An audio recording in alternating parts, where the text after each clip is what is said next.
Hello there.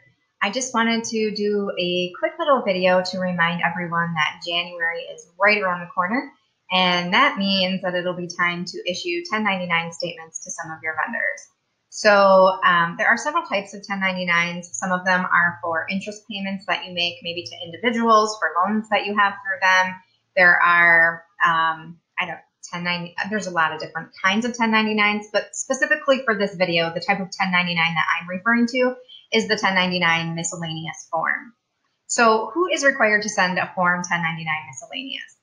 As a general rule, you must issue a 1099 miscellaneous to each person to whom you have paid at least $600 in rents, services, including parts and materials, prizes and awards, or other income payments in the previous year, and you need to get these forms out by January 31st for the preceding year. So for example, by January 31st of 2020, you need to have a 1099 miscellaneous sent to any of your vendors who performed services for you, or who you paid rents to, who you gave prizes and awards to, or made other income payments to exceeding $600 in the 2019 calendar year. You do not need to issue 1099s for payments made for personal purposes. So for instance, if you went to have your vehicle serviced and it was your personal vehicle, you don't need to send a 1099 form for that. So these are only payments that you made in the course of your trade or business that need to have 1099 forms sent out. And you'll send the form to any individual, partnership, limited liability company, limited partnership, or estate. The only exclusions there would be S Corps and C Corps. Generally do not need to receive this form. However, if you're not certain what type of entity something is, or one of your vendors is, send one out. I always say, when in doubt, send one out. It's better to do that than to incur any penalties for ones that you may have missed. So what are the penalties?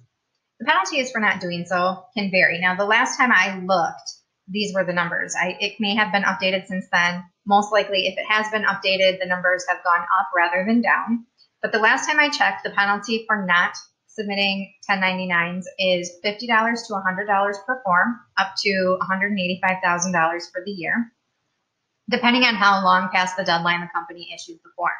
So if a business intentionally disregards the requirement of filing a correct payee statement, it is subject to a minimum penalty of $250 per statement with no maximum. Now, when I talk about a correct payee statement, basically what that means is that all of your information is correct. So the company name is the legal company name that appears on their income tax return, and that their taxpayer identification number is correct. So in order to find that information, you need to do some prep work on your part. And so what do you need to be doing to be prepared? You'll want to get a head start by having your 1099 vendors. So any of those vendors you've identified that require a Form 1099, you'll want to have them complete an IRS Form W-9. And you can go ahead and Google IRS Form W-9, and you should be able to find a fillable PDF that you can use, or a link to a PDF that you can use, or you can print it off, however you want to access that form.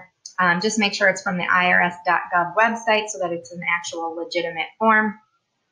And you'll want to send that to your vendors and have them complete that form with their correct information, with their legal company name, with the correct taxpayer identification number. And on there, they should also be indicating what type of entity they are. So if they choose S Corp or C Corp, then you know you don't need to send them a 1099.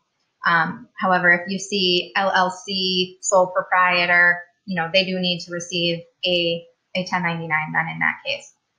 So there's a lot of questions that may arise during this process. So if you do have any questions about it, feel free to visit our website at prosperitybookkeeping.net and find our contact page there, and you can reach out to us with any questions that you might have, and we'll be happy to answer those for you. So I hope you found this video helpful. Have a great Thanksgiving.